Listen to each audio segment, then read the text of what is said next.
Ito naman pong aking tuturo ay orasyon para bumait ang inyo pong mga anak, asawa, amo, sa mga pasaway at problema palagi mga bossing. Ito po isa sa mga sikreto. Masasabi ko lamang kung gagawa ka ng ganitong mga pamamaraan, kailangan walang kahit sino man ang nakakaalam. Kailangan ikaw lamang makakaalam nito at gagawin nyo lang po ito sa umaga.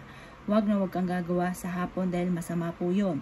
Itong ating gagawin ay para po sa mga taong mahal natin sa buhay at sa ating mga amo na napamahal din po sa atin at ayaw nyo umalis sa kanya at gusto nyo po na mag-stay sa kanya, parang pababaguhin lang natin ang trato niya sa inyo. Yan.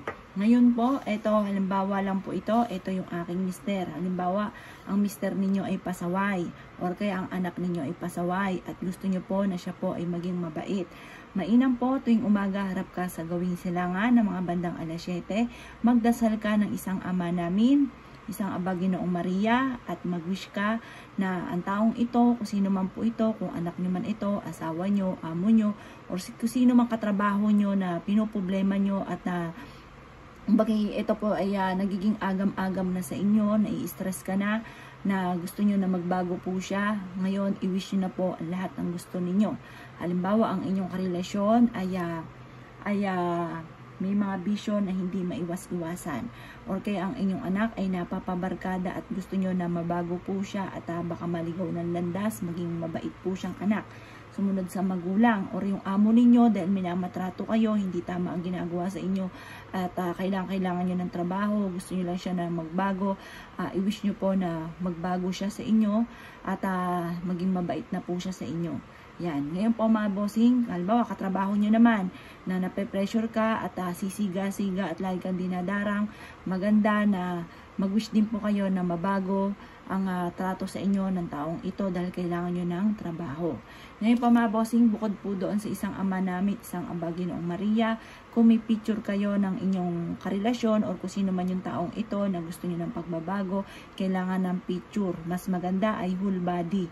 Ngayon po, isulat nyo po dito ng 7 beses ang kanyang pangalan at ipilido. Yung tunay na pangalan at ipilido.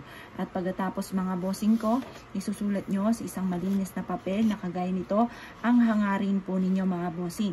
Halimbawa, ang hangarin nyo ay siya po ay bumait na, magbago na ang trato sa inyo. At siya po ay, halimbawa sa mga anak, sumunod sa magulang at para rin naman sa kanila po yun. Ganun po yung mga pag-wish po ninyo. Sabihin nyo po, maging mabait sa magulang, sumunod at huwag mapariwara at malayo sa mga hindi magaganda na barkada. Ganon, basta isulat nyo po sa isang malinis na papel. Kapag naisulat nyo na mga bossing ko, ganyan po ang magiging itsura niyan. Tutupiin nyo po ito mga bossing ko. Pagkatapos mga bossing, pag natupi nyo na po siya, ito po mga bossing ko ay iipit po ninyo sa inyo pong altar. Dapat ang altar nyo lagi ay nasa mataas na antas at huwag nyo hayaan ang altar nyo ay nasa sahig. Kasi minakitaan akong ganon, ang altar ay nasa sahig, maling-mali po yun.